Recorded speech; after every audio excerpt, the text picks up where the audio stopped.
আজ আমরা মেলায় এমন একজন লেখককে পেয়ে গিয়েছি যিনি বই লিখেছেন রোবোটিক্সের ওপর। চলুন তার কাছ থেকেই জেনে নেওয়া যাক তিনি ঠিক কেন বইটি লিখেছেন এবং এই বইটি পড়ে যারা পাঠক আছেন তারা ঠিক কী শিখতে পারবেন।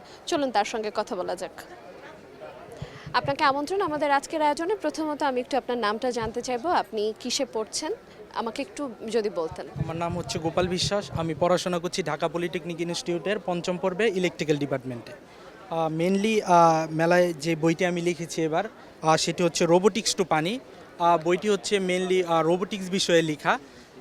যেহেতু ফোর ইন্ডাস্ট্রিয়াল রেভলিউশন টেকনোলজি বিষয়টা আমাদের শিখতে হবে ছোটোবেলা থেকে। আর যেহেতু আমরা পৃথিবী খুবই এআই বেস বা রোবোটিক্স যে বিষয়টা খুবই আগাচ্ছে, সেই প্রেক্ষিতে আমি রোবোটিক্স বইটি লিখছি।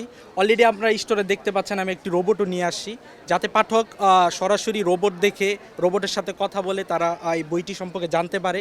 এই বইটিতে মেনলি আমি 20টি রোবোটিক্সের প্রজেক্ট দিয়েছি, যেটি হচ্ছে বাচ্চারা দেখা যায় যে ক্লাস 5 থেকে 12 অবধি বাচ্চারা হচ্ছে এই প্রজেক্টগুলো দেখে দেখে বিভিন্ন সায়েন্স ফেয়ার, তারপরে বিজ্ঞান মেলাতে অংশগ্রহণ করে দেখা যায় যে রোবোটিক্সের কম্পিটিশনগুলোতে অংশগ্রহণ করতে পারবে এই প্রজেক্টগুলোর মাধ্যমে।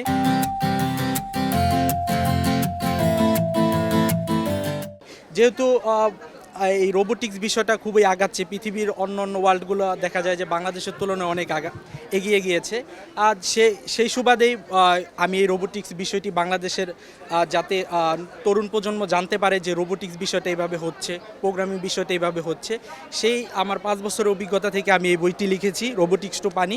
আমি বিভিন্ন সায়েন্স ফেয়ার দেখা যায় রোবোটিক্স কম্পিটিশন ইত্যাদিতে অংশগ্রহণ করার মাধ্যমে একটা নলেজ হইল, সেই নলেজ থেকেই এই রোবোটিক্স টু পানি বইটি লিখেছি।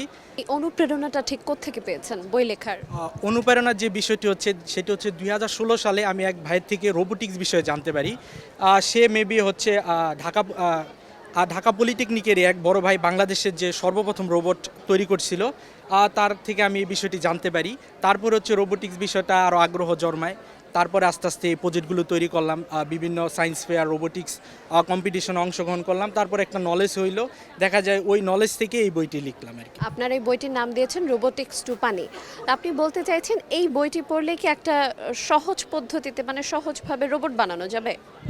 জি জি, অবশ্যই। এটা আসলে আমি ডেমোই রেখে দিয়েছি এখানে। আপনার ভবিষ্যতে আর ঠিক কি কি পরিকল্পনা আছে যদি একটু বলতেন।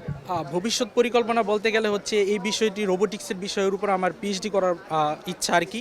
যেহেতু এখন আমি ডিপ্লোমা করছি, ডিপ্লোমার পরপর আমি হয়তো বা বাহিরে বা বাংলাদেশে যদি সুযোগ সুবিধা থাকে সেক্ষেত্রে রোবোটিক্সের উপরে পড়াশোনা করব এবং এটার উপরে আমি গবেষণা করব ভবিষ্যতে, যাতে বাংলাদেশে রোবোটিক্স সেক্টরটা আগাতে পারে এবং হচ্ছে টেকনোলজি বেস যাতে আমাদের বাংলাদেশে এই ধরনের ফ্যাক্টরি হতে পারে। রোবট দিয়ে আমরা বিভিন্ন ফুড ডেলিভারি দিব, তারপর হচ্ছে আমাদের বিভিন্ন সেক্টরে আমরা রোবট ইউজ করে দেখা যায় যে বাংলাদেশকে এগিয়ে নিতে পারবো। আমরা কথা বলছিলাম একজন তরুণ লেখকের সঙ্গে যিনি বই লিখেছেন রোবোটিক্সের ওপর, আবার পাশাপাশি বানিয়ে ফেলেছেন একটি রোবট, এবং যিনি পরিকল্পনা করছেন ভবিষ্যতে এই বিষয়টি নিয়ে আরও বড় কিছু করবার। আজ এই পর্যন্তই।